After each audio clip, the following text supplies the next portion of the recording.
Some Democrats are already preparing for defeat in November, and they're cranking up the resistance machine. The New York Times is reporting that left-wing activists are taking extraordinary preemptive actions to sabotage Trump's America First agenda.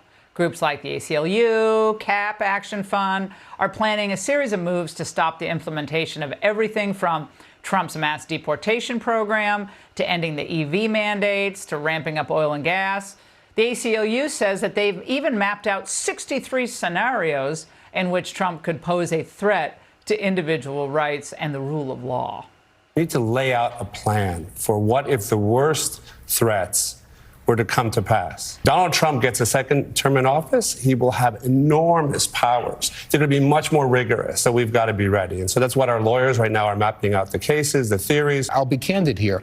After Trump won and there were demonstrations and there was some litigation, there was little coordination between the activist base and the legal base. And we have to close the daylight between those spaces.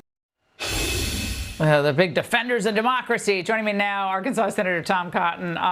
Senator, none of this is really surprising. Conservative groups, they try to stop, what the Democrat presidents do as well with a variety of things. But I think more interesting is, what advice would you give to the Trump team, knowing the resistance is out there, for his first 100 days? Yeah, Laura, it's not surprising at all. I have to say the only thing I agree with all of these people on is that they need to be prepared for defeat this November. You saw another example today of Joe Biden putting the interest of illegal aliens ahead of Americans by giving a mass amnesty program without legal authority. We knew that these left-wing activists and governors would swing into action once President Trump wins, try to handcuff his actions. Look at the issues on which they care most about, though. The one thing that article talks most about is immigration. And, of course, who are they going to go to bat for?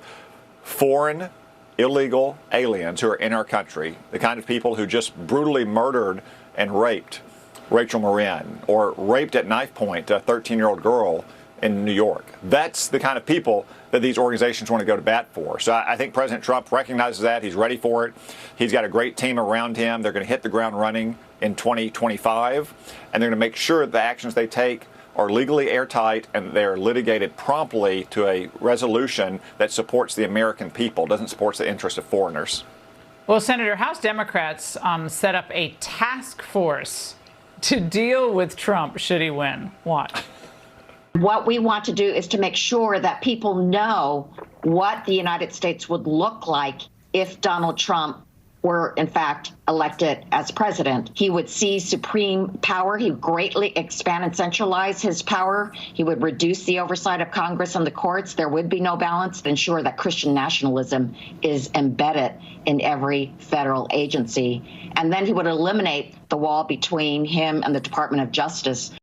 Oh my God, it's so boring. I mean, first of all, she's reading. I love how she's on television. She's reading a screen.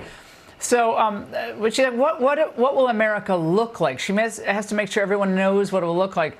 And I think people would say, well, it certainly would feel more like the America that we all know and love than open season on innocent Americans as we see right now. Yeah, Laura, I have to say, we don't have to imagine what America would look like under Donald Trump. We know for 4 years we had stable prices, we had a growing economy with high-paying jobs for the working class. We had a secure border.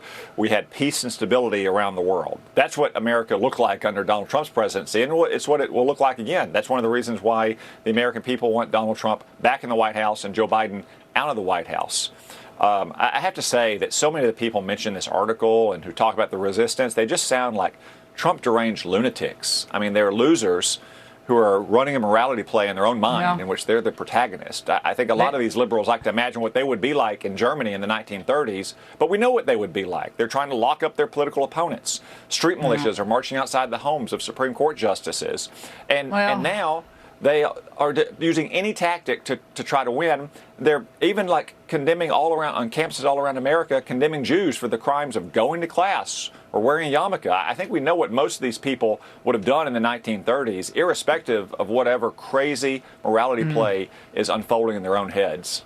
Yeah, well, they've certainly done a number on this country over the last almost 4 years. America's changed, and not for the better. And we have a debt bomb that's about to explode on us as well. Senator, thank you.